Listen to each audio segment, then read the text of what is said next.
Welcome back, everybody, in the Tapped Out here on the BetQL Network. Jake Nowicker here, and you're going to hear shortly from Brendan Tobin, Sean Levine, your trusty hosts on the show, and they're going to be joined by a very exciting guest. One half of tonight's UFC 304 main event, Belal, remember the name, Muhammad, is joining the show. That's right, fighting for the welterweight belt, going up against Leon Rocky Edwards in his hometown, Manchester, going into enemy territory, taking on the champ. Not an easy task, but 5 underdog fights in a row.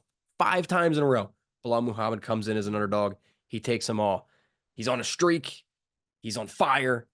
He's relentless. His wrestling is killer. He trains with Khabib Nurmagomedov and all these other absolutely insane MMA legends. So I'm sure Belal is going to get into all that with BT and Sean ahead of his fight. So as they get ready for this interview, let me just give you a little bit of a look here inside the fight. Leon Edwards, obviously famous for his boom, headshot, dead kick on Kamaru Usman, now two-time champion for the welterweight division. Belal Muhammad's been a name people drag through the mud. They don't want to see him succeed for whatever reason it is, but he just keeps knocking. He keeps coming. He never quits, and the streak he's on is insane. You can't deny him anymore. Leon's coaches were saying, hey, we don't want Belal. He's not deserving. Obviously, he is. He's getting the shot. The win streak he's on says enough, but his style and his absolute domination says something too. So he can't be denied any longer. Belal Muhammad is finally here. He's finally getting his title shot tonight against Leon Edwards, and I absolutely can't wait for it. I'm also very excited to hear what he has to say coming up here. So let me shut up. Let me keep this going. Belal Muhammad joins Brendan Tobin and Sean Levine right now on Tapped Out. Welcome back into Tapped Out with Brendan Tobin. I'm the sports machine, Sean Levine, and it's time to remember the name as we bring on Belal Muhammad. Fights on Saturday night for the belt. Belal, how much of you is like, dude, this is finally here, I've earned my moment, versus just trying to live in the moment, because this has to be one of the most exciting times of your entire life? Yeah, it's a little bit of both, right? It's because it's still surreal that we're here, finally here, it's arrived, but also like I know we belong here, and I don't want to just be happy just to be here.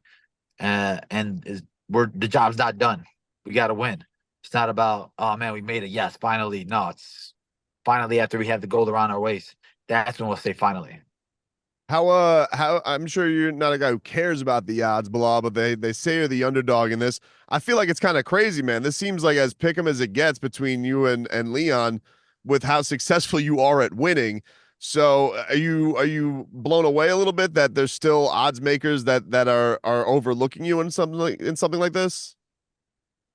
Not really. I mean, I've been doubted my last 5 fights. I was an underdog. Uh, uh, Whether they believe in me or not, I know what I'm capable of doing, and I know that I'm gonna walk through Leon. So for everybody out here, don't bet your house on him. We talk about you a lot on the show and how much it feels like you've been disrespected over the years. Now that I'm actually talking to the man himself, how do you handle all that? Like, are you pissed off? Do you talk to a therapist? Do you just deal with it knowing that at some point this fight was going to come? Yeah, I always knew this fight would come, and the hate and the doubting, it does nothing but fuel me. Like, it doesn't really bother me that much, because I know that the people around me, the people that know how hard I work, the people that push me every day in the practice room, those are the ones that I matter. Their opinion matters. Like, these people, I don't know half of their names, or I don't even know how they look. Like, their opinion doesn't really matter to me. Well, I want to throw it back a little bit because your last championship fight was Titan FC back in Miami where I broadcast out of.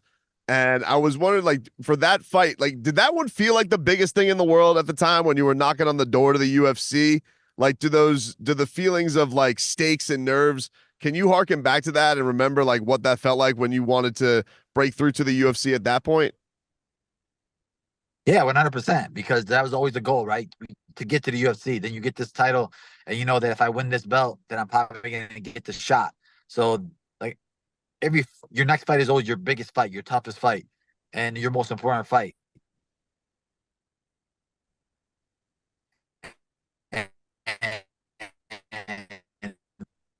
when you're knocking on the door of the UFC, you same way with this. This is my biggest fight. Your time. Every fight that you go through, every camp that go through losses puts you back so far in this game that you can't lose. You can't afford to lose. We're talking with Belal Muhammad ahead of his fight against Leon Edwards coming up on Saturday night from Manchester. So it's a road game for you, Belal. First of all, before we get too much further into this, what's up with the roof of that car, dude? That's the dopest thing I've ever seen. Oh yeah, this whole thing. This is my Tuesday car. I don't know if you guys heard of Rolls Royces or. No, I've heard of them, but I've never been in a Rolls Royce, Bilal. But I mean, you know, that you're styling like a champion. That's exactly how you should be. We're trying to get used to the time change, so we got the stars going on throughout the day. Yeah, how weird is that? Like, was that when you found that out? Did you like, you know, like, was there any extra preparation for that? The whole time change thing, because I know the local fans there are pissed about, are kind of pissed about it, or was it normal for you? Because I imagine it's kind of keeping to American time. Yeah, for me, it's normal. I think even for the fighters here, I don't think it's really going to affect them like that. It's more so the fans that are going to have to like stay awake. A lot of the fighters is easy to adjust and figure it out on the go, but I think just the fans are going to have to like be wide awake or pull all nighter that day.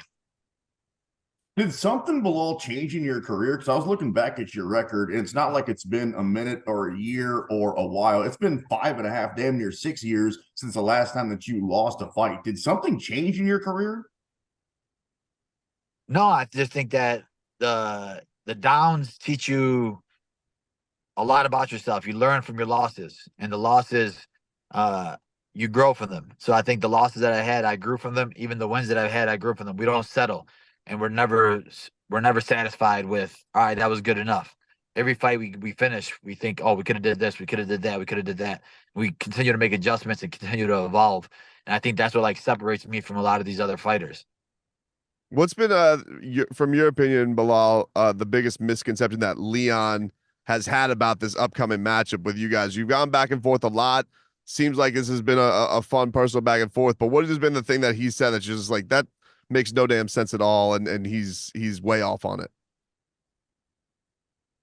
I mean, he thinks that the first fight was supposed to be a easy win, right? And all it was one round. So I'm hoping that he comes in here with that same mindset, thinking, "Oh, I'm just gonna do the same thing. It's gonna be what I thought it was gonna be," and he's gonna be in for a rude awakening. Does fighting him on his turf change anything? The fact that he's probably going to have the crowd behind him?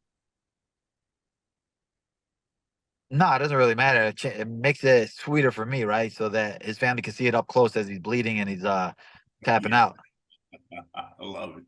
Bilal, there was a quote coming out this week from Kamaru Usman. He was talking about, like, you know, don't get used to that seat if you do get to the top. What do you make of a matchup like that down the road? You know, he was arguably one of the best welterweight champions of all time. That'd be a hell of a showdown. I mean, you two, there's not a lot of break in either one of you. So if that matchup did come down the line, a future title fight between you and Usman, how do you like that matchup?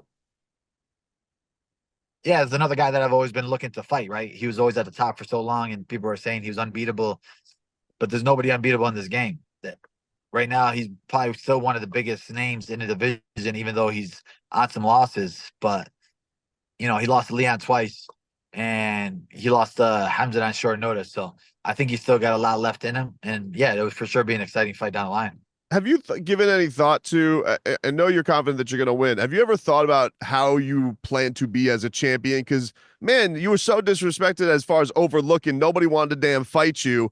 You know, it felt like everybody was kind of keeping the ball away from you. Do you feel like you're going to be a take on all comers kind of guy? Do you want to get your get back as far as like cherry picking? Like, how do you feel like you want to live life at the top as the champion? Honestly, my goal is to cement my legacy and be the best welterweight to ever do it. And the way to do that is just to beat the next best guy every single time. So for myself, I'm looking at these youngsters that are coming up that people are still going to say that I would lose to this guy or that guy. Yeah, I walk through Leon, they're still going to say Shavkat could beat me. I walk through Shavkat, they're still going to say Ian Garrett could beat me.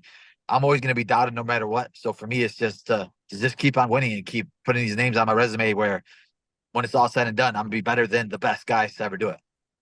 That was a lot of names right there, Belal. You throw out Shavkat and BT threw out Usman. When you get that belt wrapped around your waist and they put that microphone in your face, are you going to say anybody's name in particular? Is there somebody that you really want to fight once you're the champion?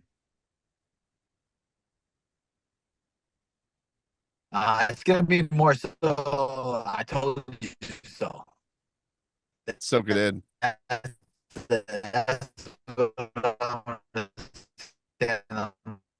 Like when I'm on the mic, when I had bullseye on your back. Yeah, 100%. Sorry, you guys froze off. No, it's all we were just saying. Like, I imagine the biggest thing you cut off there for a second, Bilal, but I imagine like that moment's got to be about you. Like, I imagine the soaking, the work, the years. That's got to be an unbelievable. I'm sure you visualize it a bunch, but that moment when you get that belt wrapped around your waist, that's had to be something that's you go at bed thinking at night, and I can't imagine how satisfying that must be after all the years you put in. Yeah, 100%. Right. That's the goal. The goal was always the goal. So once we get that belt after our race, yeah, there's nothing else. It's like just like a sense of relief. It's here. We finally have it. Belal, I'll get you out of here with this one because we appreciate your time. Belal Muhammad fighting for the belt. Finally, damn it, against Leon Edwards coming up on Saturday night. We know that he can kick your head right off your neck. We've seen that. He can do it late in a fight. Is there a particular way that you want to keep this fight? Would you like to keep it on the feet, or do you really care as long as you get the win? Yeah, honestly, I can take it wherever I want to go. Like you guys said, you see me my last 5 fights. I fought every style, every type of opponent, every martial art. And for me, it's just taking Leon to where he's uncomfortable. And that's my biggest thing is just making him uncomfortable. Dude, I think you're going to get a lot of money bet on you for what it's worth. You're clearly confident coming up on Saturday night. We're looking forward to it. Hopefully you get that belt wrapped around your waist, dude. You deserve it. Thank you guys, man. Appreciate you guys. There you go. All right, Blow.